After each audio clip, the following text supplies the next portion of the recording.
है उसमें सितंबर व अक्टूबर माह के द्वितीय सप्ताह में बारिश से समय से पहले हो गई। स्टॉक हमारे पास था, पर चूंकि पूरे प्रदेश के अंदर बारिश बिजाई से पहले होने के कारण, क्योंकि नवंबर का टारगेट लेके चलते हैं ज़्यादातर, पर सितंबर व अक्टूबर माह के द्वितीय सप्ताह में अच्छी वर्षा होने व जलाशयों में पानी की पर्याप्त उपलब्धता के कारण रबी 2022-23 में अग्रिम बुआई हुई, जहां नवंबर 2021 में 8,73,000 हेक्टेयर में ही बुआई हुई थी। उप योजना क्षेत्र की बता रहा हूँ। नवंबर 2022 तक 10,40,000 हेक्टेयर में रबी फसलों की बुआई हुई, जो कि गत वर्ष की तुलना में 1,67,000 हेक्टेयर यानी कि 19% अधिक हुई। तो जब माहौल ऐसा बना कि अचानक लोगों की डिमांड बढ़ी पूरे एरिया में बिजाई के कारण, स्टॉक हमारे पास था। भारत सरकार भी जो नवंबर में हमारे को खाद उपलब्ध कराती, उससे भी 1 महीने पहले बुआई होने के कारण हमने भारत सरकार को भी लिखा और भारत सरकार ने हमारे को एक्स्ट्रा ट्रेनें भी दी और हमारा मार्ग भी प्रशस्त किया। और किसी प्रकार की कोई एक माहौल ऐसा जरूर बना उस टाइम में, पूरा प्रेशर बनाया कि खाद नहीं मिल रहा। माननीय अध्यक्ष महोदय जी, माननीय मंत्री महोदय ने बताया कि भाई बारिश होने की वजह से ज़्यादा खेती बोने के कारण ये कमी आई। तो आप ये भी तो बताएं कि पहले के एवज में कितने हेक्टेयर ज़्यादा अपना बुआई हुई थी, जिसके कारण से आपको परेशानी का सामना करना पड़ा? वो 1,67,000 हेक्टेयर में बुआई अधिक हुई 8 जिलों के अंदर। अगला प्रश्न श्री प्रताप सिंह। प्रश्न संख्या 113। माननीय अध्यक्ष महोदय, खंड 1 परिवहन परवन सिंचाई परियोजना के कारण छिपाबड़ौद तहसील के 7 ग्राम पूर्ण डूब क्षेत्र में तथा 9 आंशिक डूब क्षेत्र में प्रभावित हैं। इन ग्रामों के प्रभावित कृषकों की भूमि के मुआवजा की स्थिति का विवरण परिशिष्ट अ पर, पूर्ण डूब प्रभावित आबादी क्षेत्र के मकानों की मुआवजा का विवरण परिशिष्ट ब, विस्थापितों के पुनर्वास एवं पुनर्स्थापन हेतु अवार्ड का विवरण स पर तथा आंशिक डूब क्षेत्र के विस्थापितों के लिए पुनर्वास और पुनर्स्थान के अवार्ड विवरण परिशिष्ट द पर।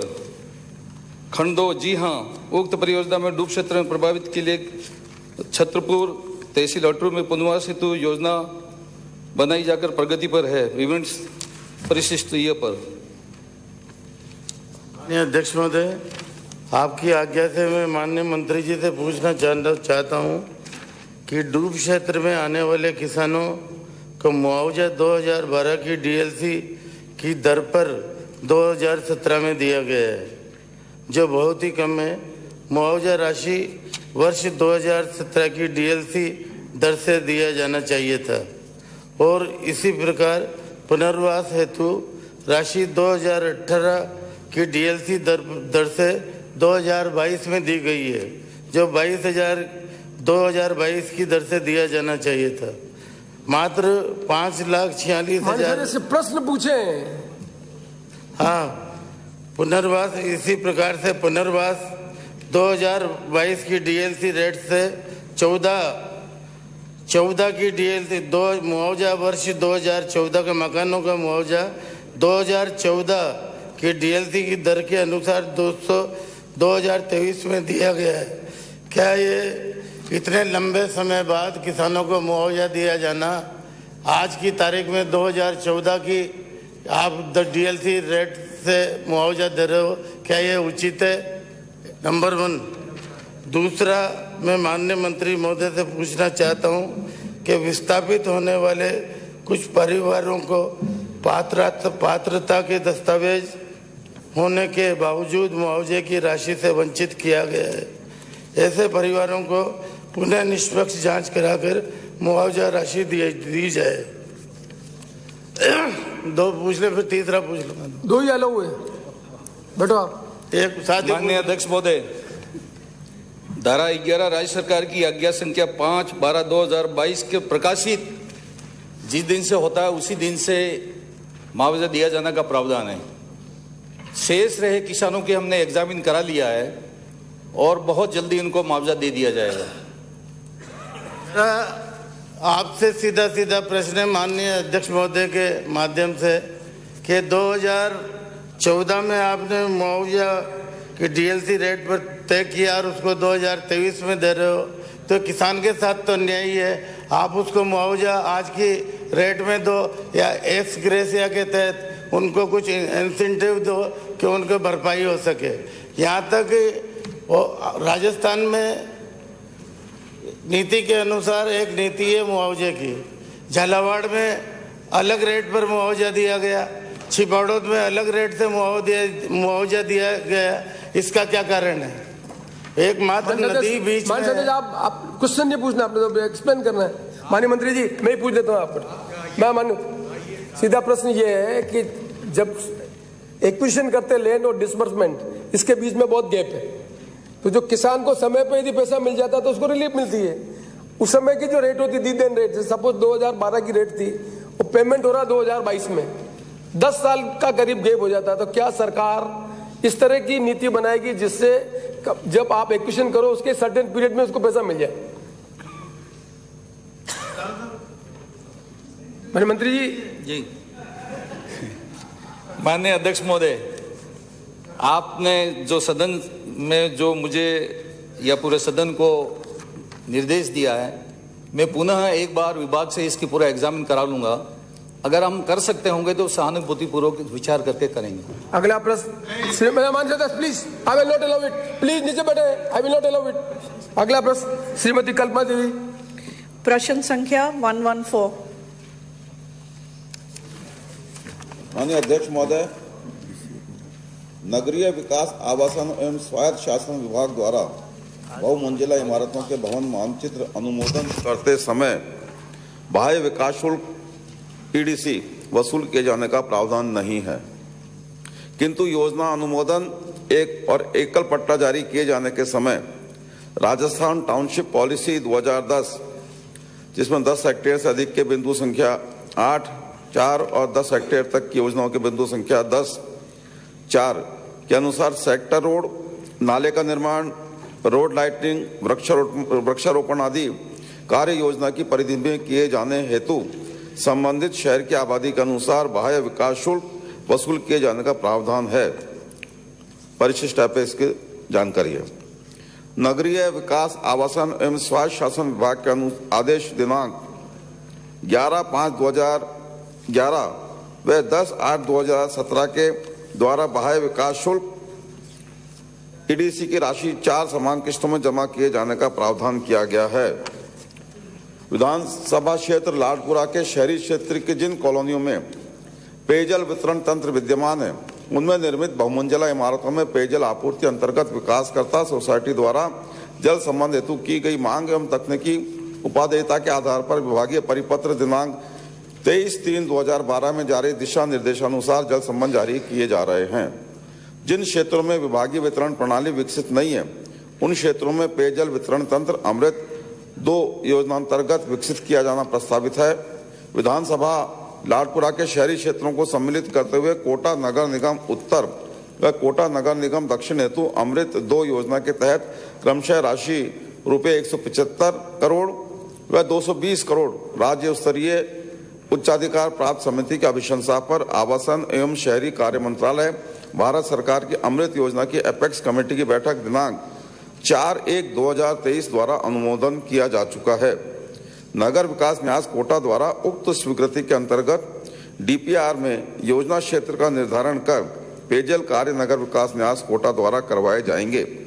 विभाग द्वारा प्रदेश के सभी शहरी क्षेत्रों में बहुमंजिला इमारतों में जल संबंध जारी करने हेतु पूर्व में जारी नीतियों में आवश्यक संशोधन तथा एक व्यापक एवं प्रभावी नीति तैयार करने के उद्देश्य से राज्य सरकार द्वारा कमेटी का गठन किया जाकर समस्त हितधारकों से चर्चा उपरांत सभी पक्षों के हितों में सामंजस्य रखते हुए नवीन पॉलिसी का तैयार किया गया प्रारूप अनुमोदन हेतु प्रक्रियाधीन है। माननीय अध्यक्ष महोदय, इसके आगे भी मैं जानकारी देना चाहता हूं कि जब हमने जवाब दिया उसके बाद का डेवलपमेंट है कि माननीय मुख्यमंत्री महोदय द्वारा दिनांक 10/2/23 को सदन में पेश बजट 2023 में शहरी क्षेत्रों में बहुमंजिला इमारतों में पेयजल कनेक्शन दिया जाना हमको अनुमत उन्होंने कर दिया है। बजट पारित उपरांत नवीन पॉलिसी को अनुमोदन करवाकर शीघ्र लागू किया जाएगा। माननीय अध्यक्ष जी, आपकी अनुमति से मैं मंत्री जी से पूछना चाहती हूं कि आपके द्वारा प्रश्न के खंड 1 में उत्तर में आपने कहा है कि ईडीसी की राशि को आप 4 समान किश्तों में लेते हैं। मेरा आपसे निवेदन है कि आप मुझे बताएं कि क्या ये राशि में से, इसमें से आपने कितने राशि को पेयजल व्यवस्था के लिए पीएचडी को ट्रांसफर किया गया है। दूसरा मेरा प्रश्न है कि आपके द्वारा प्रश्न के खंड 2 के उत्तर में आपने बताया है कि अमृत 2 के तहत कार्य कराए जाने का उल्लेख, इसमें मैं आपसे पूछना चाहती हूं कि आपने कहा है कि कोटा उत्तर में 175 करोड़ एवं कोटा दक्षिण में 220 करोड़ के प्रोजेक्ट हैं। मेरा मूल प्रश्न है कि लाडपुरा में इसमें से कितनी राशि लाडपुरा में खर्च करने का आपका प्रोजेक्ट है, ये बताएं। तीसरा मेरा प्रश्न है कि आपने परिशिष्ट ख में पॉइंट 5 में ये लिखा है कि PhD will be responsible shall only be responsible for providing water supply to underground tank of the building premises। ऐसे कई मल्टी स्टोरी बिल्डिंग हैं जो मेरे ख्याल से 10 साल से ज़्यादा हो गए हैं, जो कि यूआईटी द्वारा ही बनाई गई हैं, परंतु आज भी वहाँ पानी का प्रावधान नहीं किया गया है। केवल आधा घंटा पानी आता है या हम टैंकर से पानी पहुँचाते हैं। और अगर पीएचडी रिस्पॉन्सिबल है पानी के लिए, तो आपने इस अमृत योजना में यूआईटी को कार्य एजेंसी क्यों बनाया है और पीएचडी को क्यों नहीं बनाया है कि वो ये पानी की व्यवस्था करे? धन्यवाद। माननीय अध्यक्ष महोदय, प्रारंभिक बात तो यह है कि जो एक्सटर्नल डेवलपमेंट चार्जेस की बात माननीय सदस्य ने कही है, इसका हमने जवाब जरूर दिया है, लेकिन ये हमारे विभाग के अंतर्गत नहीं आती। हमने यूडीएच से मांग के जवाब ये दिया है, ये एक्सक्लूसिव यूडीएच का मैटर है। आपने दूसरी बात कही, उसका मैं बाद में जवाब दूंगा। तीसरी बात आपने कही कि हम नीचे एक टैंक तक कनेक्शन देते हैं। वो हमारी पॉलिसी है कि जो निर्माण करता है वो अप्लाई करता है, जो वर्तमान पॉलिसी लागू और आगे भी पॉलिसी में ये सारे बिल्डर से और स्टेक होल्डर से बात हुई है। कनेक्शन एक ही मांग के अनुरूप दिया जाएगा। वो आधा इंच की मांग है, 1 इंच की है कि 2 इंच की है, 3 इंच की है, कनेक्शन एक दिया जाएगा। नीचे ऊपर का सारा जो तंत्र है वितरण प्रणाली का, वो निर्माणकर्ता को, प्रमोटर को ही विकसित करना होता है। ये सिस्टम है, पॉलिसी है। आपने लाडपुरा के बारे में पूछा कि लाडपुरा के में कितना पैसा क्या सैंक्शन हो रहा है, तो ये अभी जो रिपोर्ट है ये प्रारंभिक तौर पे जो गवर्नमेंट ऑफ इंडिया की जो कमेटी है उसने मंजूर की है। ये अब यहाँ पे स्टेट लेवल पे इसकी डिटेल डीपीआर बनेगी, कितना पैसा कितनी मांग है उस हिसाब से सारा इसका तय किया जाएगा। और आपने जो इसके मामले में जानना चाहा लाडपुरा के, तो लाडपुरा के कोटा शहर के कुल 30 वार्ड, जिनमें नगर निगम कोटा उत्तर के कुल 14 वार्ड संख्या 12, 13, 14, 15, 16, 17, 18, 19, 20, 38, 39, 40, 41, 43 तथा नगर निगम कोटा दक्षिण के कुल 16 वार्ड 9, 10, 11, 15, 16, 17, 18, 19, 20, 38, 42, 43, 44, 45, 58 और 59 सम्मिलित हैं। लाडपुरा विधानसभा के कोटा शहरी क्षेत्र में प्राथमिक सर्वे के अनुसार, मैं वर्तमान की भी स्थिति आपको बता देता हूं कि 47 बहुमंजिला इमारतें अवस्थित हैं। उन 47 में से विभाग द्वारा 6 बहुमंजिला इमारतों में पेयजल आपूर्ति की जा रही है, क्योंकि सोसाइटी द्वारा जो मांग तकनीकी आधार पर, उपादेयता के आधार पर तय किया जाता है। 35 ऐसी इमारतें हैं जिसमें वितरण प्रणाली हमारी वहाँ नहीं है पीएचडी की, और 6 इमारतों में अभी कोई आवेदन उन्होंने नहीं किया है।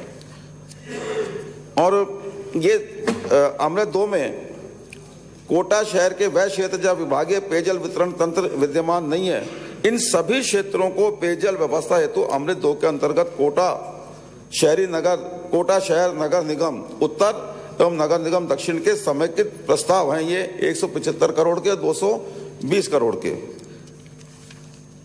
लाडपुरा विधानसभा क्षेत्र में बजरंग नगर, बोरखेड़ा, नया नोरा, धाकड़खेड़ी, उम्मेदगंज, रायपुरा, कैथून रोड पर विकसित नए क्षेत्रों में उच्च जलाशयों का निर्माण कर एवं नई डीआई पाइपलाइन डालकर पर्याप्त मात्रा एवं जल दबाव से पेयजल आपूर्ति सुनिश्चित कराई जानी प्रस्तावित है।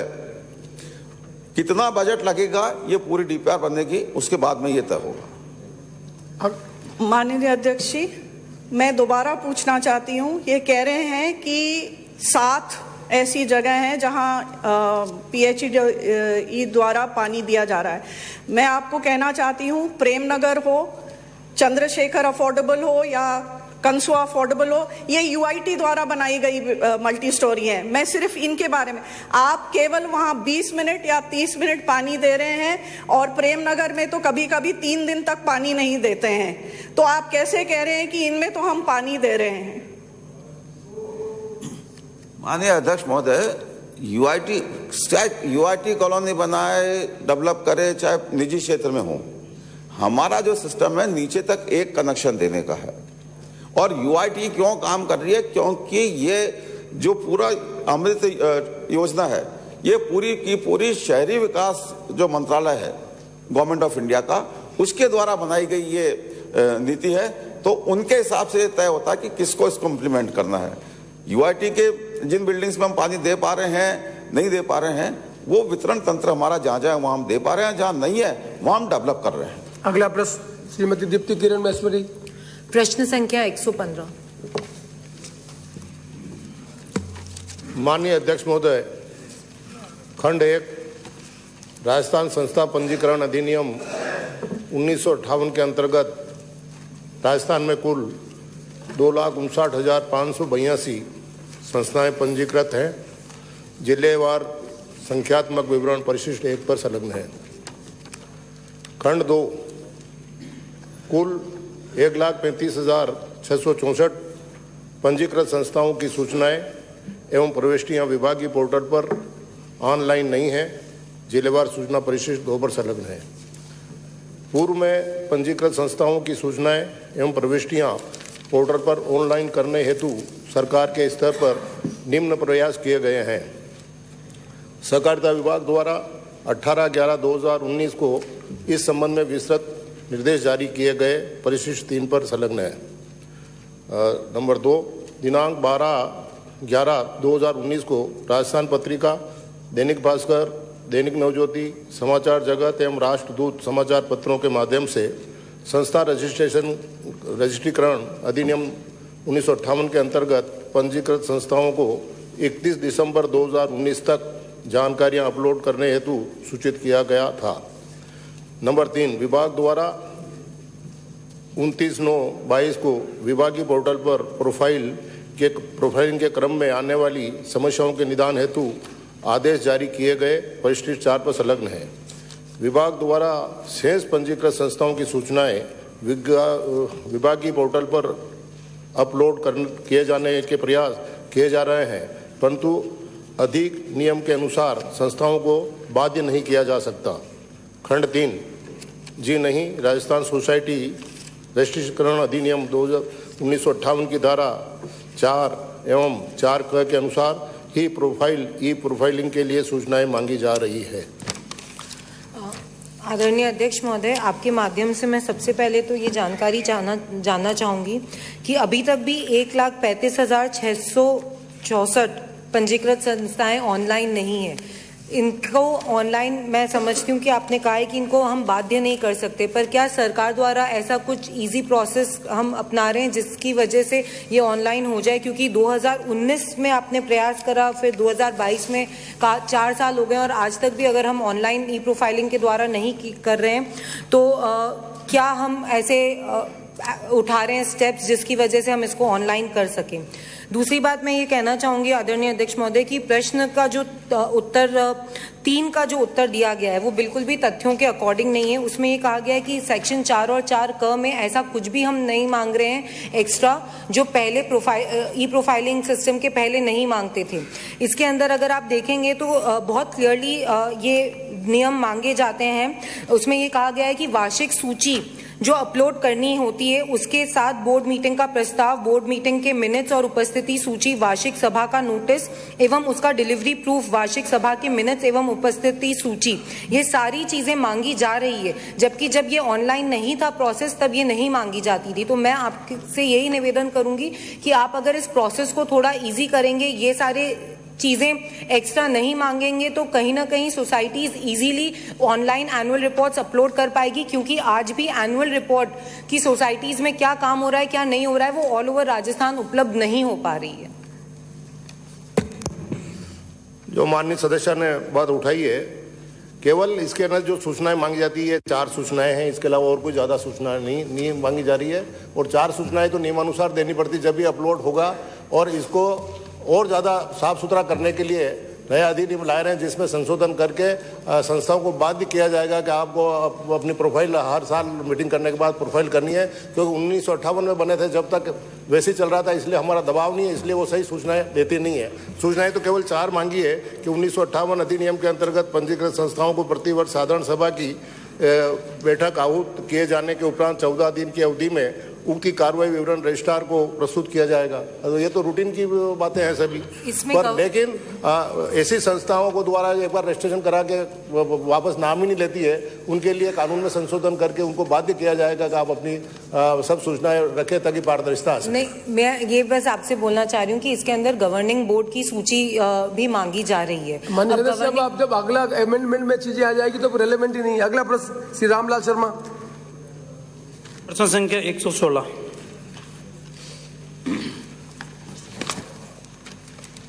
प्रश्न संख्या 1, तो बजट घोषणा वर्ष 2022-23 में 10 लाख परिवारों के नाम खाद्य सुरक्षा सूची में जोड़ने की घोषणा की गई थी।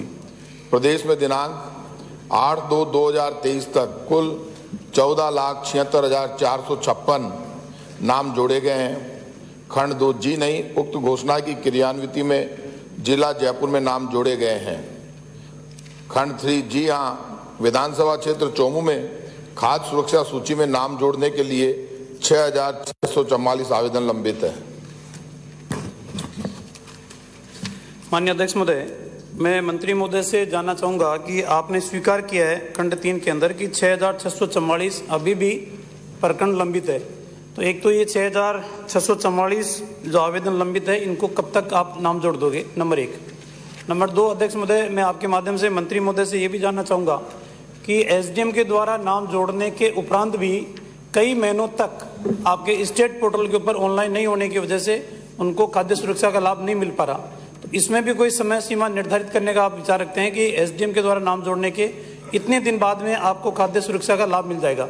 और नंबर 3, आपातकाल के अंदर अगर पात्र व्यक्ति को यह सूचना मिलती है कि आप असाध्य रोग से ग्रसित हैं और आपका ऑनलाइन पोर्टल कभी चलता है कभी नहीं चलता, तो क्या आप पात्र व्यक्ति की आपातकालीन असाध्य रोग से ग्रसित व्यक्ति का तत्काल नाम जोड़ने के भी आप निर्देश प्रदान करोगे कि आपका असाध्य रोग की बीमारी का इलाज कराने?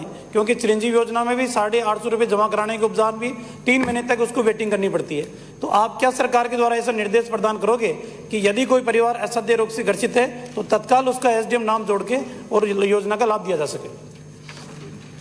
ये जो असाध्य रोग की बात कही है, ये पहले से इस तरह के आदेश जारी है और कहीं ऐसी कोई आपको लगता है तो ऐसे एसडीएम वगैरह कौन नहीं जोड़ा जाता है तुरंत नाम, और ये प्रावधान है इसमें। और पोर्टल में ये जो घोषणा की गई बजट घोषणा जो की गई वो लागू हो गई है और अब शुरू कर दिया गया पोर्टल में और लोगों को गेहूं मिलना शुरू हो गया है।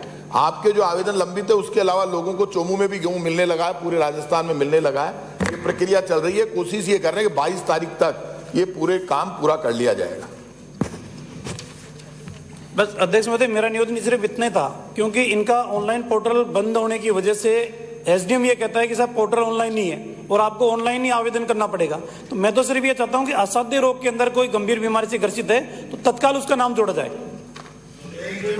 माने आप किसने उठाया? मैं प्लीज माननीय सदस्य, क्या प्रॉब्लम है? क्या प्रश्न पूछे? आप खड़े हो रहे हैं। धन्यवाद मंत्री जी। देखिए, असाध्य रोग की बात कर रहे हैं, ये ऑनलाइन सारी प्रक्रिया ऑनलाइन है, लेकिन असाध्य रोग से कहीं बात आएगी तो इस तरह के निर्देश जारी कर दिए जाएंगे। यदि कहीं सूचना है, शिकायत है तो उसको दूर कर दिया जाएगा। अगला प्रश्न श्री बलबीर सिंह लूथरा।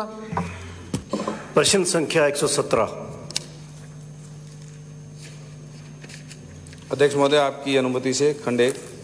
जी हाँ, ये सही है कि राशिनगर विधानसभा क्षेत्र में गंग नहर परियोजना फेज 2 के अंतर्गत 15 चक्कों में खाड़ा निर्माण कार्य करवाए जाने से ऐसे हैं, जिसका विवरण प्रशिष्ट पर संलग्न है। खंड 2। उक्त विधानसभा क्षेत्र में 1 जनवरी 2019 से दिसंबर 2022 के मध्य सिंचित क्षेत्र विकास एवं जल उपयोगिता विभाग की गंग नहर परियोजना की फेज 2 में कुल 126 चक्कों का कार्य स्वीकृत हुआ है, जिसमें 102 चक्कों में कार्य पूर्ण कर दिया गया है, 9 चक्कों में कार्य प्रगतिरत हैं एवं 15 चक्कों में निर्माण कार्य शेष हैं, जो विवरण प्रशिष्ट पर संलग्न है। खंड 3। उक्त अवधि में विधानसभा क्षेत्र राशिनगर में खालों के निर्माण पर राशि 5,125.69 लाख रुपए व्यय हुए, विवरण प्रशिष्ट पर संलग्न है। माननीय अध्यक्ष महोदय, मैं आपकी अनुमति से मंत्री जी से पूछना चाहता हूं, मैंने मेरी विधानसभा के संपूर्ण क्षेत्र के गांवों में पक्के खाड़ों के बारे में पूछा था, मगर आपने सिर्फ और सिर्फ गंग नहर परियोजनाओं में, जिन गांवों में गंग नहर परियोजना से बने खाड़े हैं उन्हीं के बारे में बताया गया, और उन गांवों में मात्र 126 में से 112 चक्कों में कार्य पूर्ण हुआ है और 15 चक्कों में कार्य पूर्ण नहीं हुआ। पहली बात तो ये 15 चक जो बाकी हैं उनका काम कब तक पूरा करवा दिया जाएगा? दूसरा प्रश्न मेरा ये है, मेरी विधानसभा में गंग नहर परियोजना के अलावा IGNB की 2 ब्रांचें, सूरतगढ़ ब्रांच और अनूपगढ़ ब्रांच से भी सिंचाई पानी की सुविधा चल रही है। उन गांवों में बने पक्के खालों में या कच्चे खालों में आपने कोई जिक्र नहीं किया। उन गांवों के बारे में भी मुझे बताया जाए।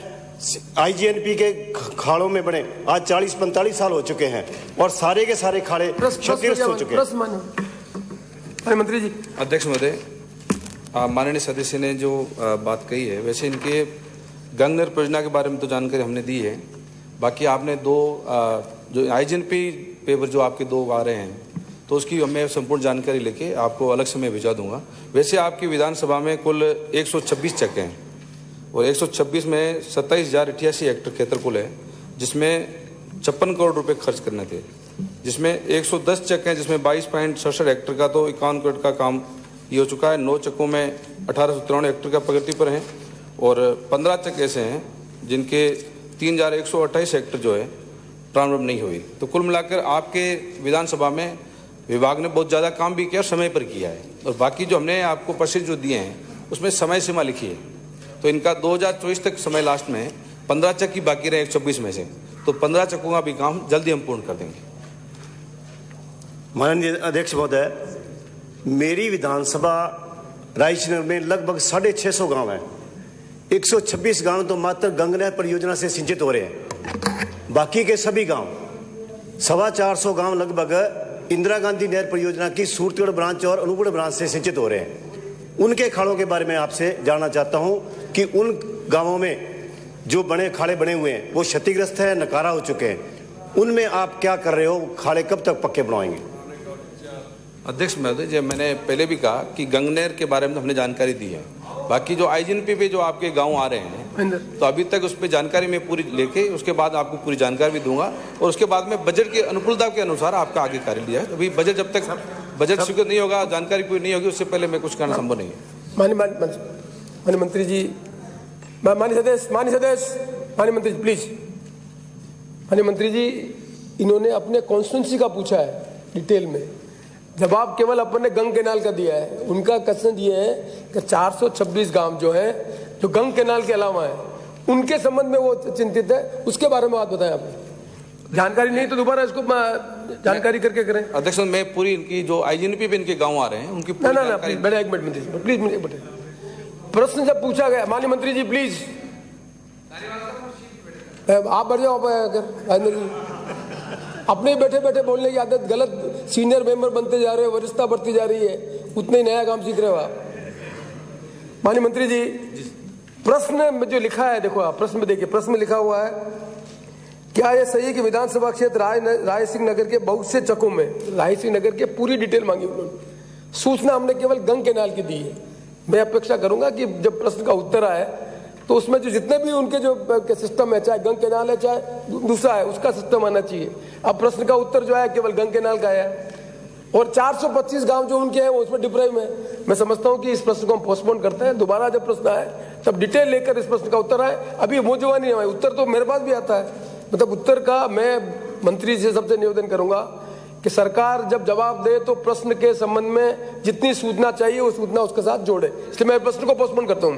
अगला प्रश्न मेरा एक प्रश्न, माननीय सदस्य, I will not allow it. मंत्री जी, आई सेड, मेरे पास भी लिखा हुआ है, मैंने पढ़ के बोल रहा हूं। मैं बोले, आप क्या बोल रहे हैं? तो अभी तक इनके विधानसभा क्षेत्र में जो अभी तक राशि स्वीकृत हुई जो हुई है उसके बारे में हमने जानकारी दी है। अब इन्होंने प्रश्न पढ़े, प्लीज प्रश्न पढ़े, प्रश्न पैसे के बारे में नहीं पूछा है, प्रश्न पैसे के बारे में नहीं पूछा है, उन्होंने पूछा पूरा है, क्या यह सही है कि विधानसभा क्षेत्र राय सिंह नगर के बहुत से चकों खाओं में पक्के खालों का निर्माण अब तक नहीं हुआ है? यदि हाँ तो क्यों विरोध सदन की मेज पर रखे? तो ये थोड़ी डिटेल चाहिए, उसमें गंग के नाम थोड़ी चाहिए कि राय सिंह नगर में जो दूसरा सिस्टम है उसकी जानकारी भी इसमें चाहिए, वो जानकारी प्रश्न में नहीं है, इसलिए मैंने इस प्रश्न को पोस्टपोन किया। माननीय मंत्री ji, please, you are setting wrong president. मंत्री बात करेंगे तो फिर बाकी आदमी क्या करेंगे? Extremely sorry. अगला प्रश्न श्री राजेंद्र राठौड़। प्रश्न संख्या 118। सम्माननीय अध्यक्ष महोदय, जी हाँ, सरकार द्वारा बजट घोषणा 2022-23 में की गई घोषणा की अनुपालना में भिवाड़ी के औद्योगिक क्षेत्र सलारपुर में 13,236 वर्ग मीटर तथा बौरानाड़ा जोधपुर में औद्योगिक क्षेत्र बौरानाड़ा तृतीय चरण में 14,860 वर्ग मीटर क्षेत्रफल के भूखंडों का नियोजन किया गया है। तत्पश्चात रीको द्वारा उक्त भूखंडों पर मल्टी स्टोरी कॉम्प्लेक्स विकसित करने हेतु डेवलपर्स से EOI एक्सप्रेशन ऑफ इंटरेस्ट के माध्यम से प्रस्ताव प्राप्त करने हेतु समाचार पत्रों में विज्ञप्ति जारी की गई थी, किंतु किसी भी प्रकार के डेवलपर्स द्वारा इस प्रोजेक्ट के विकसित करने में कोई रुचि नहीं दिखाई।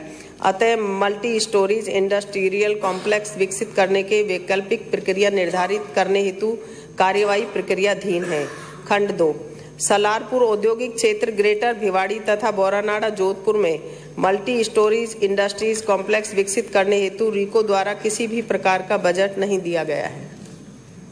अध्यक्ष महोदय, मैं आपके माध्यम से मंत्री महोदय आपसे जानना चाहूँगा, क्या ये सही है कि 2022-23 में इस ग्रेटर भिवाड़ी और Boranada Jodhpur multi storey industrial complex के लिए 250 करोड़ की बजट ये घोषणा की गई थी? तो यह घोषणा की गई थी तो इससे पहले बजट एस्टिमेट भी बने होंगे, तो आपके विभाग में ये जो बजट की घोषणा की गई थी उसके हिसाब से रिलीज कब हुई, रिलीजेस कब जारी की गई?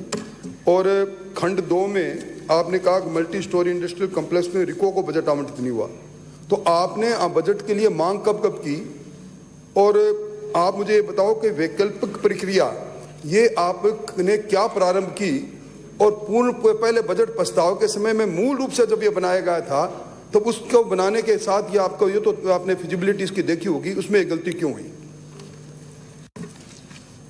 सबसे पहले ये है कि जो घोषणा की गई कि 250 करोड़ के लागत से मल्टी स्टोरीज इंडस्ट्रीज कॉम्प्लेक्स विकसित किए जाएंगे, ये एक बहुत बड़ा भारत सरकार और राज्य सरकार के द्वारा MOU किया हुआ है। और इसमें राजस्थान सरकार ने जो अभी जोधपुर और भिवाड़ी को मिली है अनुमति भारत सरकार से, तो उसके लिए हमने जमीन जो आवंटित की है रीको द्वारा औद्योगिक क्षेत्र बौरानाड़ा तृतीय चरण में हमने ये 14,860 जो बताई है, ये 3/6/2022 को हमने वहां पर ये निर्णय कर लिया था कि इतनी भूमि हम लेंगे, लगभग लेंगे, क्योंकि ये कोई छोटा क्षेत्र नहीं है, ये बड़ा कॉम्प्लेक्स बनाने का है और इसमें अभी कोई निश्चित रूप से कोई भूमि का भी ऐसा नहीं है कि इतना ही हम ले सकते हैं। इसमें विस्तार के लिए कितनी भी भूमि ले सकते हैं। और ये हमने 2022 में छठे महीने में जून में मीटिंग करके भी किया था, और उसके बाद भी जब मीटिंग करी तो जब कोई भी नहीं आया तो हमने इसको बदलने के लिए कि अब कोई 50-50 में या फिर अपन बेच करके जमीन, कोई अगर मल्टी स्टोरेज बनाना चाहेगा तो भी अपन उसको जमीन दे देंगे, जिससे कि ये कारगर हो सके। और भिवाड़ी जिले के इसमें जो हमने गांव लिए गए हैं 43 गांवों को संपूर्ण क्षेत्र लगभग 165 वर्ग किलोमीटर, जो खुशखेड़ा भिवाड़ी नीमराना 28/12/2020 से जो रीको की जो पहले की जमीन थी उसको हमने इसमें आवंटित किया था। अध्यक्ष महोदय, मंत्री महोदय ने कहा कि भारत सरकार और राजस्थान सरकार के बीच में कोई MOU के आधार पर आपने ये योजना बनाई, तो MOU कब हुआ? क्या ये सही नहीं है कि आपने MOU होने के पहले आपने बजटीय घोषणा कर दी, जिसके कारण से आज बजटीय घोषणा आपकी अधर में लटक गई? ये 2008 में भारत सरकार से MOU हुआ था और एक DMIC के नाम से औद्योगिक क्षेत्र विकसित करने के लिए भारत सरकार से MOU हुआ कि जो गुड़गांवा और ये जो अदर स्टेट हैं तमिलनाडु और इस तरह दिल्ली, उस तर्ज पर यहाँ पर औद्योगिक क्षेत्र मल्टी स्टोरीज में किए जाएंगे। उस आधार पर हमें 2 की अनुमति मिली। इसमें 49% भारत सरकार देगी, 51% राजस्थान सरकार देगी। ये जो आप 250 करोड़ के लगभग राशि, जब भी कोई बजट होता है या कोई प्लानिंग होती है तो उसमें लगभग राशि तय की जाती है कि इतने करोड़ के लगभग फला काम का विकास किया जाएगा। अब मुझे अंतिम में बता दो, वैकल्पिक प्रक्रिया आप अपना रहे। आप टेस्ट क्यों कर रहे हो गया ना? आप वैकल्पिक प्रक्रिया हो गया। मंत्री जी, आप अगला प्रश्न सिद्धार्थनाथ जोशी, प्रश्न संख्या 119।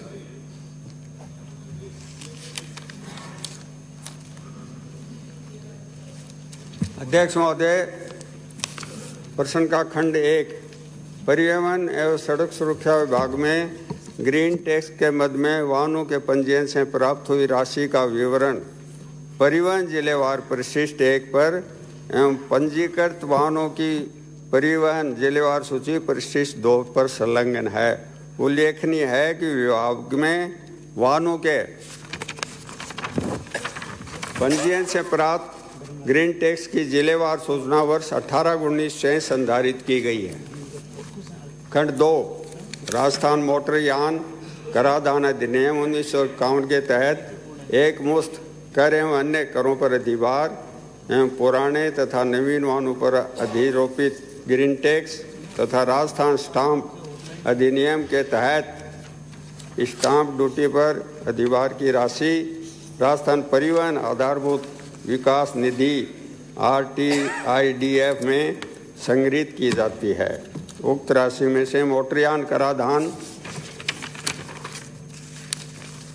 अधिनियम 1951 के तहत एक मुश्त एवं अन्य करों पर अधिभार की दरों में दिनांक 11/10/2017 से हुई वृद्धि की राशि ब्रैकेट शुरू, जो कि राजस्थान राज्य परिवहन निगम को उपलब्ध कराई जाती है, को अलग करने के पश्चात शेष राशि का उपयोग समग्र रूप से ब्रैकेट बंद क्रमशः स्वायत्त शासन विभाग एवं परिवहन विभाग के मध्य 75-25 के अनुपात से में Jaipur metro rail corporation, Rajasthan राज्य पथ परिवहन निगम एवं शहरी बस सेवाओं यथा JCTL,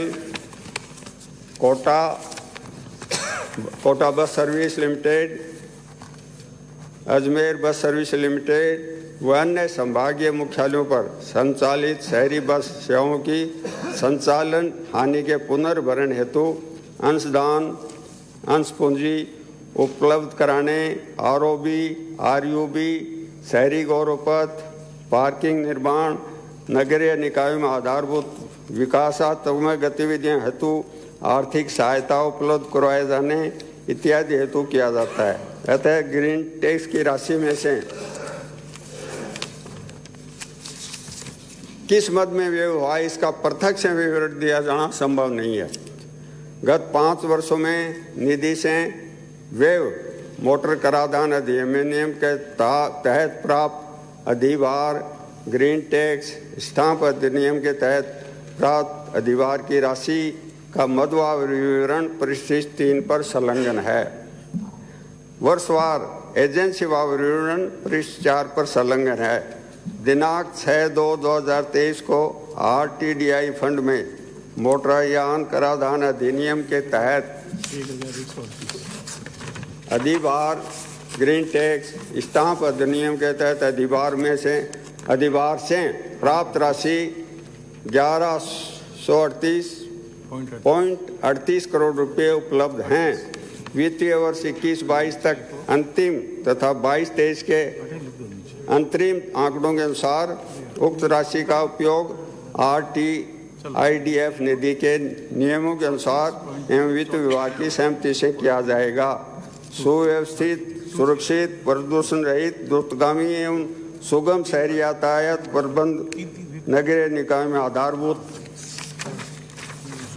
विकासात्मक गतिविधियों हेतु अनुदान इत्यादि हेतु राजस्थान परिवहन आधारभूत विकास निधि RTIDF से राशि उपलब्ध कराई जाती है। गत 5 वर्षों में पौधारोपण, पार्क निर्माण कार्य हेतु RUI-RP सेकंड के अंतर्गत कुल राशि 34.23 करोड़ रुपए तथा मुख्यमंत्री जल स्वावलंबन अभियान के तहत जल संरक्षण, वन विकास, फॉरेस्टेशन इत्यादि हेतु 17.20 करोड़ रुपए व्यय किए गए।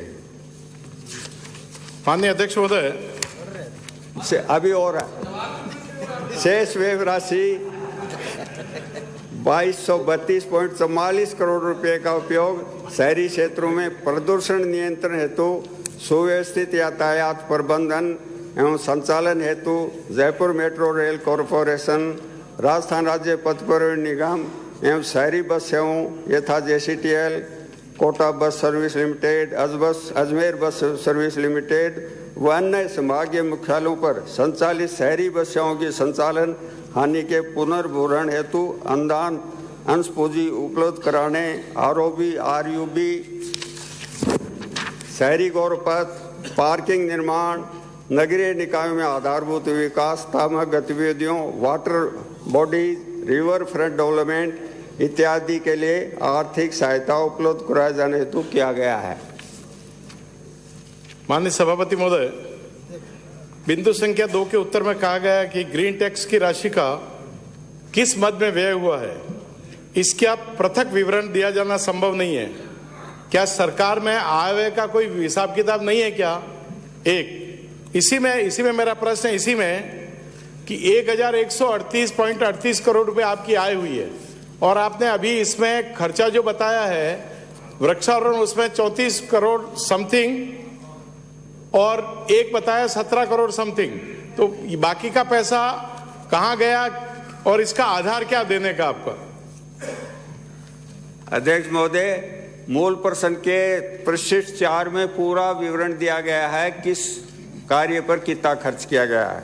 ये राशि 75 और 25 के उससे खर्च होती है। 75% राशि स्वायत्त शासन विभाग खर्च करता है। हम जो पृष्ठ 4 में जो सूचना दी गई है उन संस्थाओं या उन कार्यों के लिए पैसा देते हैं। डिटेल कार्य अगर मैं आपको उदाहरण के लिए बताऊं, आपकी सरकार के समय गौरवपथ शहरों में बनाए, उसके पैसे इससे लागू है। अगर हम वो सारी सूचना मंगाएं तो एक वैन भर के आएगी, तो ये संभव नहीं है। और जो पृष्ठ 4 को आप पढ़ लें, उसमें हर कार्य पर क्या पैसे दिए हैं वो दिया हुआ है। 25%, 75% और 25% जो परिवहन विभाग को पैसे मिलते हैं वो सारे के सारे हम रोडवेज को देते हैं उनके घाटे की पूर्ति के लिए। माननीय अध्यक्ष महोदय, मेरा दूसरा प्रश्न है, इस राशि में से 50% राशि भी व्यय नहीं हुई है और फिर ये बार बार कह रहे हैं कि भाई उसको देना संभव नहीं है। कुछ हेड्स तो दे ही सकते हैं कि भाई इस हेड में ये राशि वितरण की जाएगी। वितरण क्या रेवड़ी बांटने का आधार है क्या आधार है? माननीय सदस्य, कोई स्पेशल आपका प्रपोजल हो तो रखो, तो उसके लिए बात करें। हाँ। माननीय मंत्री जी, मैं बताता हूँ, माननीय मैं जो समझ पाया हूँ उसमें कि ग्रीन टैक्स का जो डिस्ट्रीब्यूशन है उसके नियम नहीं बने हुए हैं। मोटे तौर पर किस किस पे खर्च करें। बेटर ये रहेगा कि विभाग इस बारे में नियम बनाए जिससे सदस्यों को भी मालूम हो कि किस किस हेड में हम अपनी मांग कर सकते हैं, जिससे इसका सदुपयोग हो सके। अध्यक्ष महोदय, कुछ काम जो अनुमत कर रखे हैं, कुछ अनुमत नहीं कर रखे हैं, वो सूचना मेरे पास है, बहुत डिटेल है, माननीय सदस्य को मैं उपलब्ध करा दूंगा। और जो नियम बने हुए हैं वो गजट नोटिफिकेशन 20 पेज का है, सदस्य महोदय को भेज दूंगा। अगला प्रश्न श्रीमती प्रीति गजेंद्र सिंह। प्रश्न संख्या 120।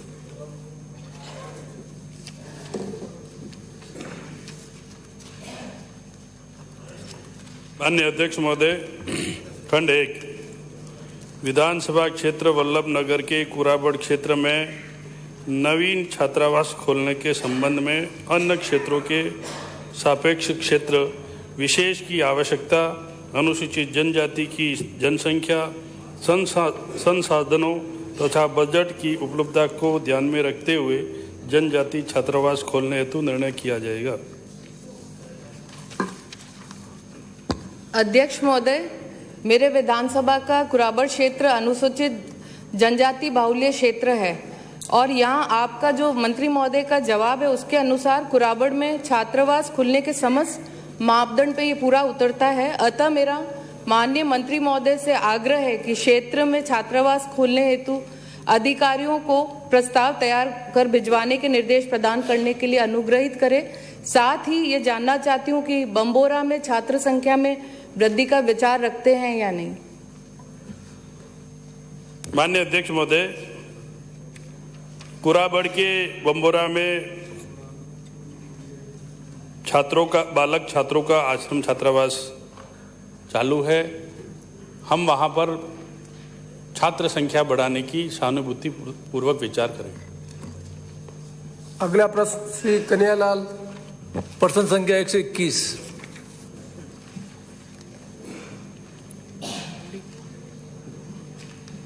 माननीय अध्यक्ष महोदय, जी हाँ, विधानसभा क्षेत्र मालपुरा में अधिशासी अभियंता कार्यालय खोलने का प्रस्ताव वर्तमान में विचाराधीन नहीं है, क्योंकि उक्त प्रस्ताव नया अधिशासी अभियंता कार्यालय खोलने के निर्धारित मापदंडों को पूर्ण नहीं करता है। अध्यक्ष महोदय, मैं आपके माध्यम से कहना चाहता हूं कि मेरे विधानसभा क्षेत्र में लगभग 75,000 उपभोक्ता है और अभी मालपुरा उपखंड से निवाई लगभग 80 किलोमीटर दूरी है और टोडा रायसिंह से जब 5 महीने बनास में पानी चलता है तो वो भी लगभग 80 किलोमीटर दूरी पड़ती है। उपभोक्ताओं को कभी ट्रांसफार्मर लोड बढ़ाना हो, ट्रांसफार्मर कभी खराब हो जाता है तो 5-5, 7-7 दिन तक ट्रांसफार्मर मिलते नहीं है। तो नॉर्म्स क्या है, इस नॉर्म्स में नहीं आ रहे तो आप करने का विचार रखते हैं नहीं रखते?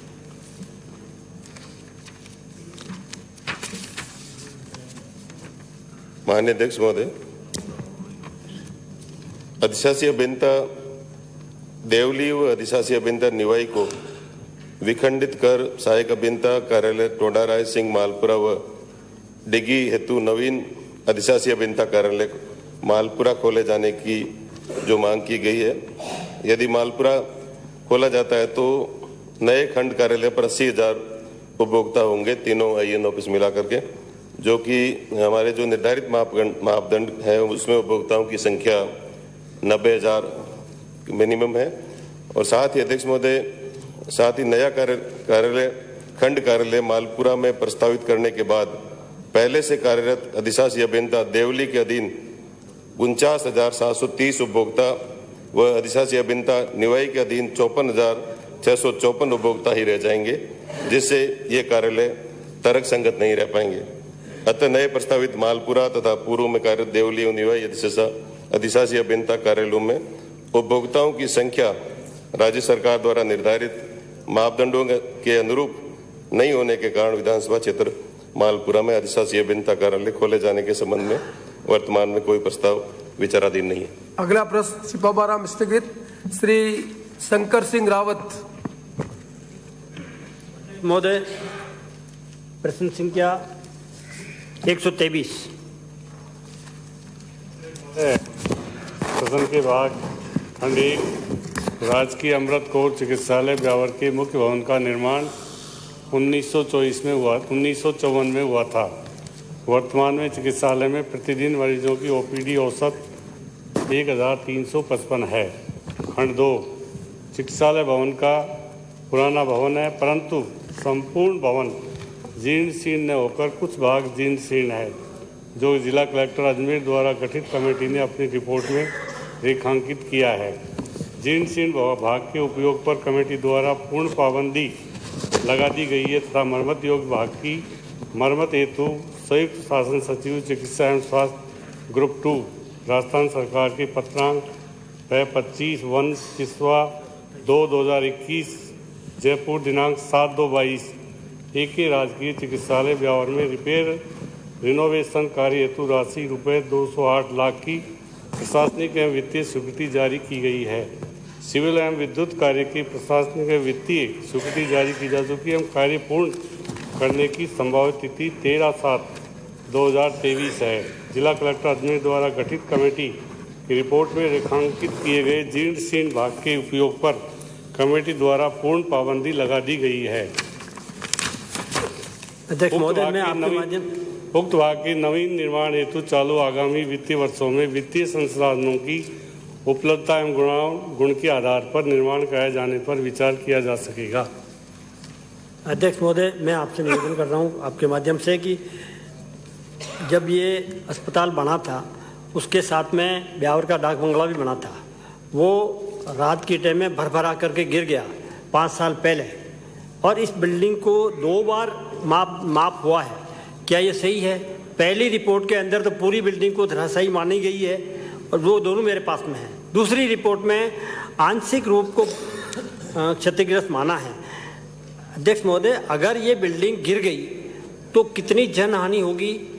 डाक बंगला में तो एसडीएम कार्यालय चल रहा था, रात को कोई कर्मचारी नहीं था, इसलिए पूरा का पूरा गिर गया, और ये गिर गई तो बहुत जनहानि हो सकती है। आप इस प्रश्न पूछे सीधा कि पूरी बिल्डिंग बनाएंगे कि नहीं बनाएंगे, भूमिका बनाने तो आप पूरी बिल्डिंग के लिए आप बजट दें। ये मैं आपको ऐसा गिर गया तो कौन सा अधिकारी, क्या आप सरकार जिम्मेवार लेंगे? इतना जनहानि हो गई। माननीय मंत्री जी, माना सीधा दूसरा माननीय 1954 की बिल्डिंग है और 1954 की बिल्डिंग को अपन 2 करोड़ रुपए भी दिए और आधी बिल्डिंग को फिर रोक रखा है, तो क्या सरकार इस पूरी बिल्डिंग बनाने के लिए सोचेगी? अध्यक्ष महोदय, मैंने उत्तर में भी कहा कि इसके कुछ भाग को ही रोका गया है, बाकी को पुनर्निर्माण करवा रहे हैं और संभव होगा हम बात करके माननीय सदस्य की भावना के अनुसार, आपके निर्देश के अनुसार पूरी बिल्डिंग बनाने का भी प्रावधान करने की माननीय मुख्यमंत्री महोदय को अपनी ओर से, विभाग की ओर से अभिशंसा भिजवा दें। अगला प्रश्न श्रीमती मीना कंवर। प्रश्न संख्या 124। अध्यक्ष महोदय, खंड 1 विधानसभा क्षेत्र शेरगढ़ की पशु चिकित्सा संस्थाओं में स्वीकृत रिक्त पदों एवं उन पर कार्यरत पशु चिकित्सा कर्मियों का नामवार विवरण परिशिष्ट 1 पर संलग्न है। जी हाँ, रिक्त पदों को कार्मिकों की उपलब्धता अनुसार भरा जाता है। खंड 2 विधानसभा क्षेत्र शेरगढ़ में दिसंबर 2020 से अब तक नवीन खोली एवं क्रमबद्ध की गई पशु चिकित्सा संस्थाओं का वर्षवार व नामवार विवरण परिशिष्ट 2 पर संलग्न है। खंड 3 विधानसभा क्षेत्र शेरगढ़ में दिसंबर 2020 से अब तक पशुपालन विभाग द्वारा संचालित योजनाओं अंतर्गत किए गए कार्यों का विवरण परिशिष्ट 3 पर संलग्न है। खंड 4 जी हाँ, आवश्यकता एवं वित्तीय संसाधनों की उपलब्धता अनुसार नवीन पशु चिकित्सा संस्थाएं स्वीकृत की जाती है। खंड 5 विधानसभा क्षेत्र शेरगढ़ की पशु चिकित्सा संस्थाओं की भवन व्यवस्था का विवरण परिशिष्ट 1 पर संलग्न है। इस विधानसभा क्षेत्र की जिन पशु चिकित्सा संस्थाओं के राजकीय भवन नहीं हैं, वे पंचायत द्वारा प्रदत्त वैकल्पिक व्यवस्था में उपलब्ध कराए गए भवनों में संचालित है। जी हाँ, पशु चिकित्सा संस्थाओं के भवन निर्माण कार्य विभाग के नाम भू स्वामित्व के दस्तावेज उपलब्ध होने पर वित्तीय संसाधनों की उपलब्धता अनुसार प्राथमिकता से कराए जाते हैं। माननीय अध्यक्ष महोदय, आपकी अनुमति से विधानसभा क्षेत्र शेरगढ़ में संचालित ए श्रेणी के चिकित्सालय व पशु चिकित्सालय, पशु उप चिकित्सा केंद्र के भवन बनाने व रिक्त पदों को श्रेणीवार भरने की सरकार कब तक पूरा करेगी?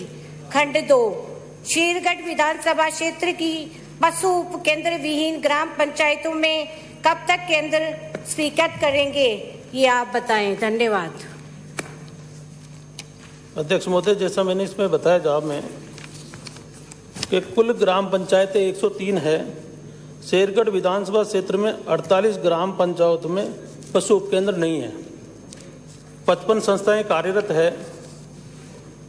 अभी हाल ही में नए बजट के अंदर 1200 उपकेंद्र खोलने की मुख्यमंत्री जी ने घोषणा की है। मैं माननीय सदस्य को अवगत कराऊं और कहना भी चाहूँगा कि आप मुझे एक लिस्ट बना के दे दें।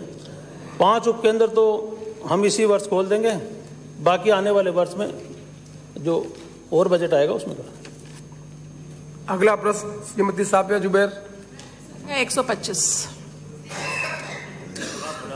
माननीय मंत्री जी प्रश्न पूछ लें, उत्तर माना गया। जवाब मिल गया है सर। सर ये संबंधित है जो हमारे बांध है या उसका कैचमेंट एरिया और उसका में जो अतिक्रमण किया जा रहा है। मैं पिछले 31 सालों से देख रही हूँ, खासतौर पे अलवर में जो बांध है, सिलीसेड है, जैसमिन है।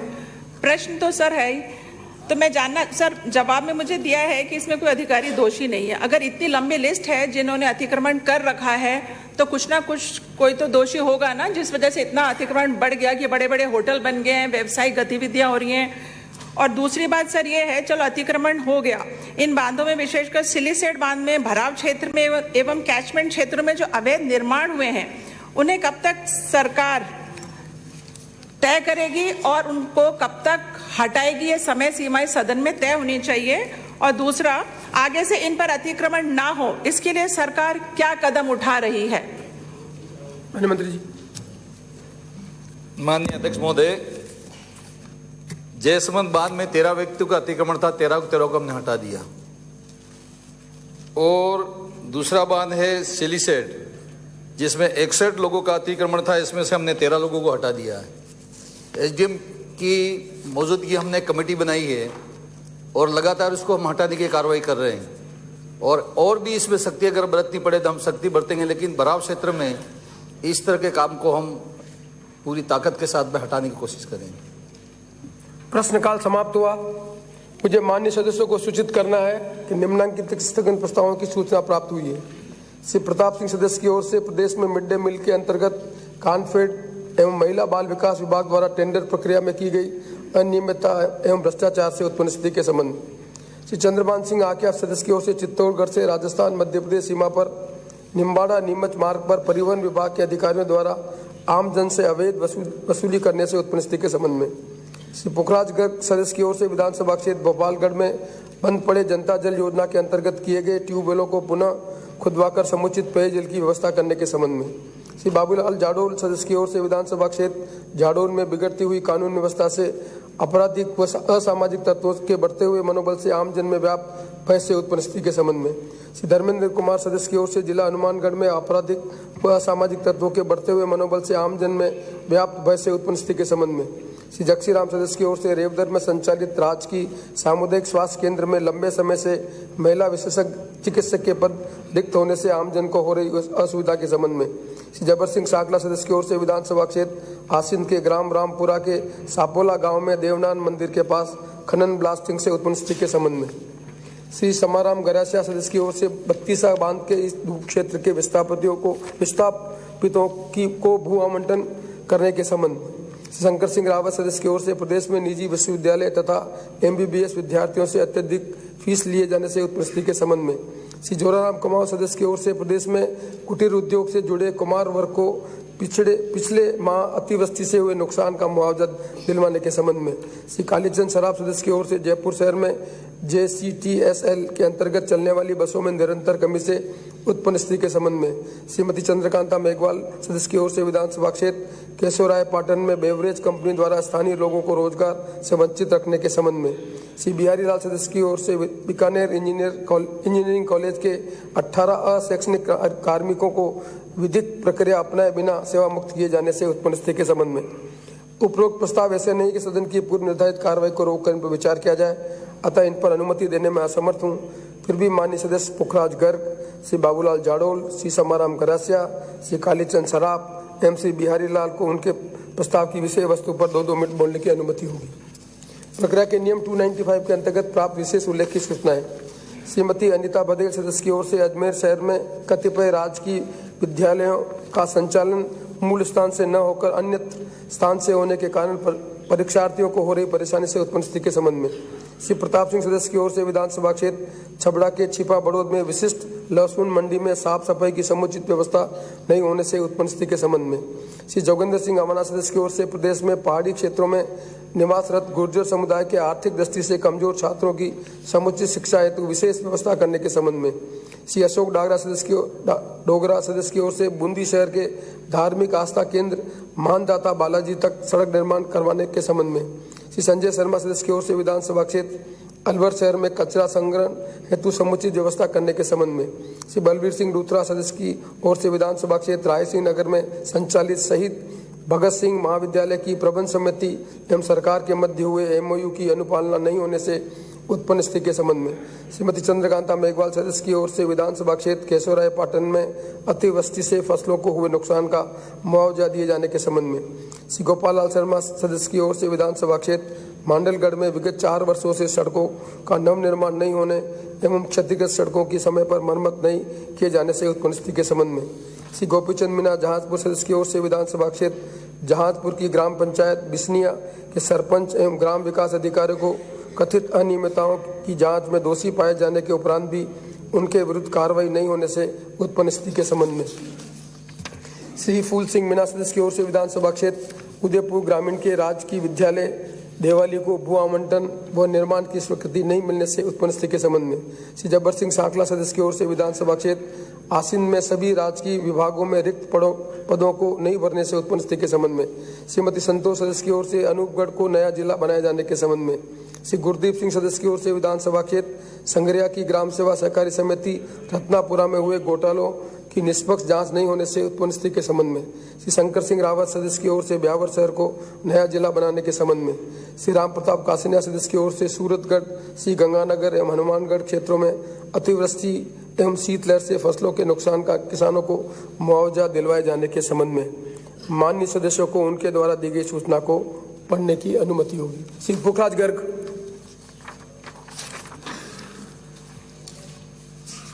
माननीय अध्यक्ष महोदय, आपने मुझे कार्य संचालन एवं प्रक्रिया के नियम 50 के तहत मेरे विधानसभा क्षेत्र में JJY की ट्यूबवेल जो बंद है और जो JJM स्कीम के टेंडर नहीं हुए हैं उस पर बोलने का मौका दिया, इसके लिए बहुत बहुत धन्यवाद, आभार। अध्यक्ष महोदय, मेरे विधानसभा क्षेत्र भोपालगढ़ में अभी सर्दी के अंदर भी पानी की भयंकर समस्या है।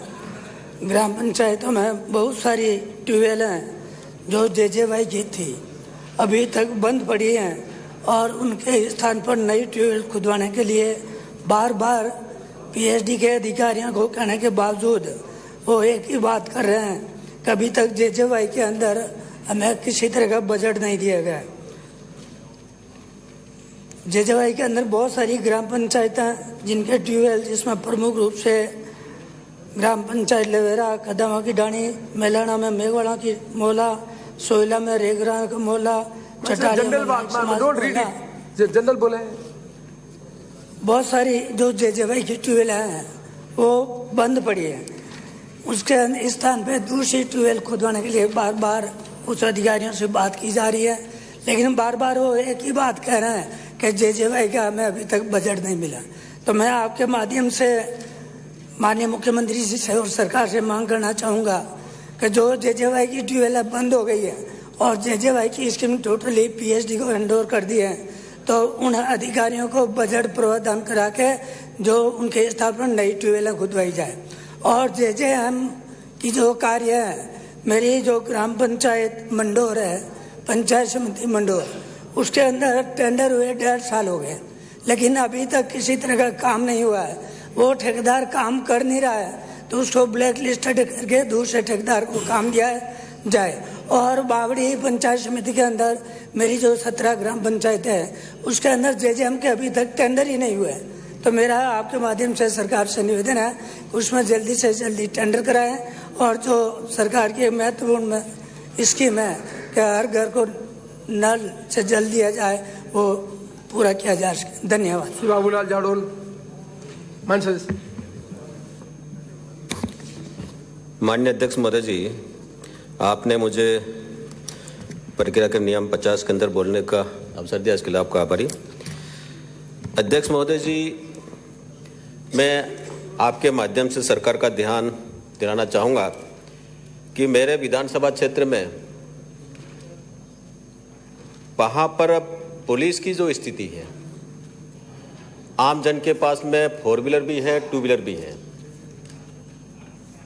और वो कई लोगों के पास में लाइसेंस नहीं है, तो वो एक समस्या है वहाँ की, क्योंकि जनजाति का क्षेत्र है और वो इतना ज़्यादा आईक्यू भी रखता है कि मुझे लाइसेंस बनाना चाहिए। जब वो गाड़ी लेके जाते हैं तो पुलिस रोक करके चेकिंग के नाम से आज पकड़ा, फिर 2 दिन बाद गया तो फिर पकड़ा। तो सरकार से मैं जानना चाहता हूं कि भाई एक वाहन का एक बार चालान कटेगा कि बार बार कटेगा? इस प्रकार से कई बार चालान उनका कटता है तो वहाँ का गरीब आदमी परेशान होता है। कई बार तो कुछ सिपाही अपने चेकिंग के नाम से बैठे रहते हैं और अवैध वसूली करते हैं। अभी हम लोगों के लिए बहुत बड़ी समस्या है अध्यक्ष महोदय जी। दूसरा, अध्यक्ष महोदय जी, मैं आपसे निवेदन करना चाहता हूं कि ओगना थाना में एक महिला विधवा है, बेसहारा है, उसकी जमीन पर एक किसी सामान्य व्यक्ति ने कब्जा किया। वो एसटी की महिला है, उसके आगे पीछे कोई नहीं। अब उस जमीन पर वो जाती है तो उसके साथ में मारपीट होती है। कुछ समय पहले उस महिला को जिस कदर से उन्होंने मारपीट की, घसीट कर उसके साथ मारपीट की, वो थाने में जाते हैं, एप्लीकेशन देते हैं। रिपोर्ट देने के बाद में उनके ऊपर कोई कार्रवाई नहीं होती है। वो डिवाइस साहब से मिलते हैं, उसके बाद भी कुछ नहीं होती। फिर मैंने थानाधिकारी से मैंने पूछा कि थानेदार साहब, ये महिला है और एसटी की महिला, हर इसके ज़मीन को अनावश्यक रूप से कोई व्यक्ति अपने प्रभाव का उपयोग करके और उस पर वो ज़मीन पर कब्जा करना चाहता है, तो आप उसको या तो एट्रोसिटी में एक्ट में लीजिए ताकि पता लग जाएगा। उन्होंने कार्रवाई आज तक नहीं की। इसी प्रकार पांडरवा थाने का, मैं कई बार, पांडरवा थाना ही ऐसा है, पता नहीं समझ में आ रहा है, अधिकारी वैसा हो जाता, मुझे समझ में आती है, वहाँ का कोई बात होना ऐसा है। पांडरवा थाना में एक बालिका का बहला फुसला करके, उसकी माँ भी विधवा है, उसके आगे पीछे कोई नहीं है।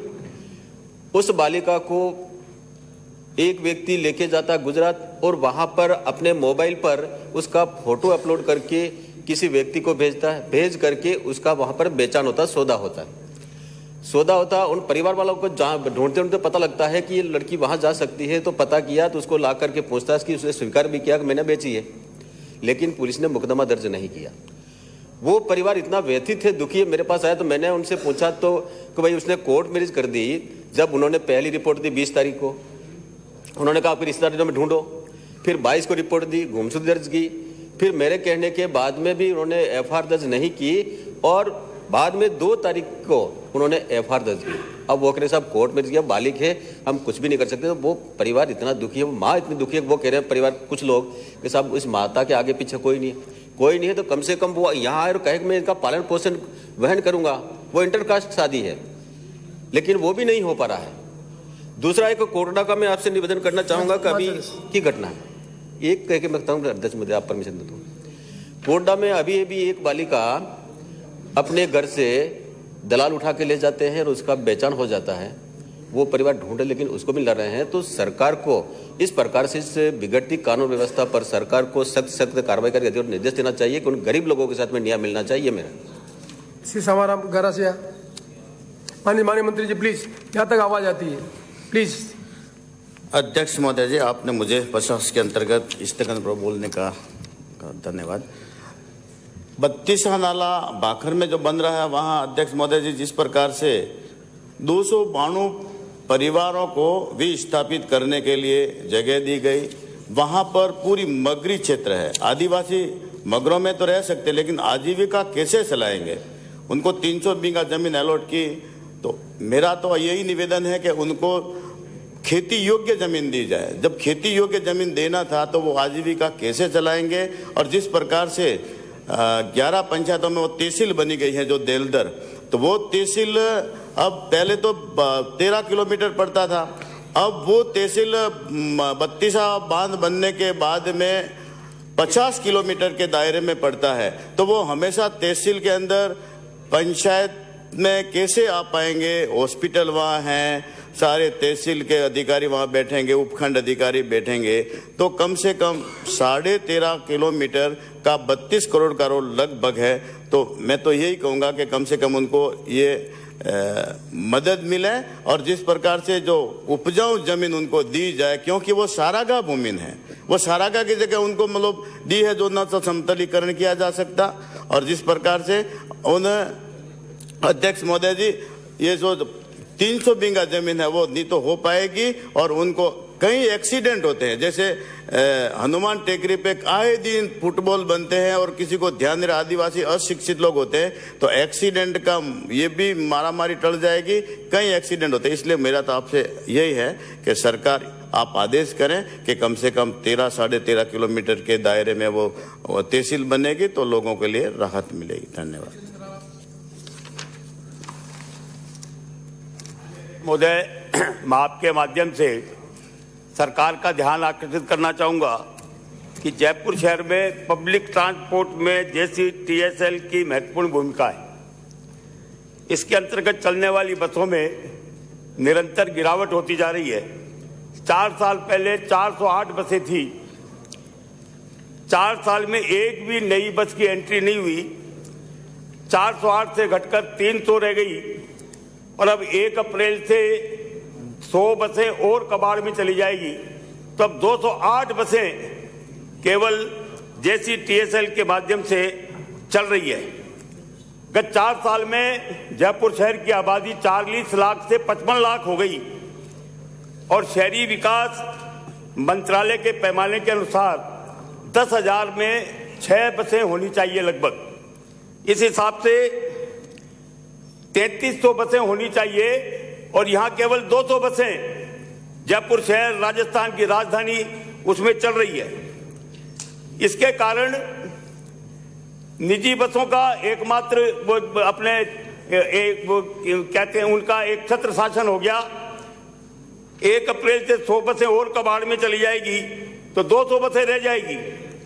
8 रूट 1 अप्रैल से बंद हो जाएंगे, जिसके कारण आसपास के कस्बे बगरू, चाकसू, बस्सी, कुकस, गोनेर और पत्रकार कॉलोनी की कनेक्टिविटी खत्म हो जाएगी, जिसके कारण इन रूटों पर बसें बंद होने के कारण प्राइवेट बसों का एक छत्र शासन हो जाएगा और प्राइवेट बसें मनमाना किराया वसूल करेगी, जिसके कारण जो छात्र छात्राएं जो अभी ये सुविधा है कि ID कार्ड दिखाते हैं तो उनको 50% की छूट मिलती है, जो सीनियर सिटीजन हैं, जो महिलाएं हैं, उनको 30% की छूट मिलती है और जो दिव्यांग व्यक्ति है उनको फ्री यात्रा की सुविधा है।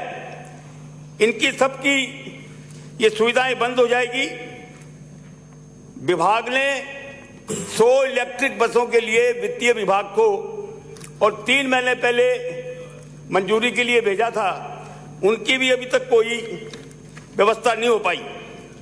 तो मेरा ये कहना है कि जयपुर शहर में 55 लाख की आबादी को देखते हुए केवल 100 बसों की जो आपने भेजी अनुशंसा वो पर्याप्त नहीं है। इसमें निश्चित रूप से बढ़ोतरी होनी चाहिए और जयपुर शहर में प्राइवेट बसों की मोनोपोली खत्म हो, इसके लिए ज्यादा से ज्यादा बसें चलाई जानी चाहिए। अभी मुख्यमंत्री जी ने अपने बजट घोषणा में एक घोषणा की है, एक सेकंड हो रहे, कि राजस्थान सिटी ट्रांसपोर्ट कारपोरेशन का गठन किया जाएगा और जयपुर, जोधपुर, अजमेर, कोटा में सर्विस मॉडल पर 500 नई बसें खरीदी जाएगी। अब 4 शहरों के लिए यदि 500 नई बसें खरीदोगे तो उसमें जयपुर के लिए 100 बसें मिलेगी या 150 बसें मिलेगी, ये पर्याप्त नहीं है। तो मेरा ये कहना यह है कि जयपुर शहर का पब्लिक ट्रांसपोर्ट सिस्टम बिगड़े नहीं, इसके लिए पर्याप्त बसों की व्यवस्था सरकार को करनी चाहिए। ये मैं आपके माध्यम से सरकार का ध्यान आकर्षित करना चाहता हूँ। धन्यवाद। अध्यक्ष जी, एक महत्वपूर्ण विषय की तरफ आपका सदन का सरकार का ध्यान आकर्षित करना चाहूंगा। बीकानेर कलेक्टर पर 1 सप्ताह से भी अधिक समय से ECB इंजीनियरिंग कॉलेज बीकानेर के 18 अशैक्षणिक कर्मचारियों को बिना किसी जांच के, बिना किसी वैदिक प्रक्रिया अपनाए 4 अगस्त बाद अचानक सेवा से मुक्त कर दिया जाता है। उनके समर्थन में पूरा बीकानेर धरने पर है, अनशन चल रहा है और अनशनकारियों को स्वास्थ्य बिगड़ रहा है। आज कलेक्टर का बहुत बड़ा घेराव भी है। माननीय अध्यक्ष जी, 8/1/18 को ECB में स्वीकृत अशैक्षिक पदों पर नियुक्ति हेतु प्रक्रिया प्रारंभ करने की पत्रावली अध्यक्षा ईसीबी और मंत्री तकनीकी शिक्षा राजस्थान सरकार के समक्ष प्रस्तुत की गई थी। 12 मार्च 18 को राज्य सरकार द्वारा 18 शैक्षणिक पदों हेतु विज्ञापन जारी करने के निर्देश दिए गए। 25/3/18 को राज्य स्तरीय समाचार पत्रों में विज्ञापन प्रकाशित हुआ। 4 सदस्यीय चयन कमेटी बनाई गई, जिसमें कॉलेज का नॉमिनी, यूनिवर्सिटी का नॉमिनी, सरकार का नॉमिनी शामिल थे। लिखित परीक्षा हुई, टाइपिंग एंड स्टेनो परीक्षा हुई, साक्षात्कार हुआ।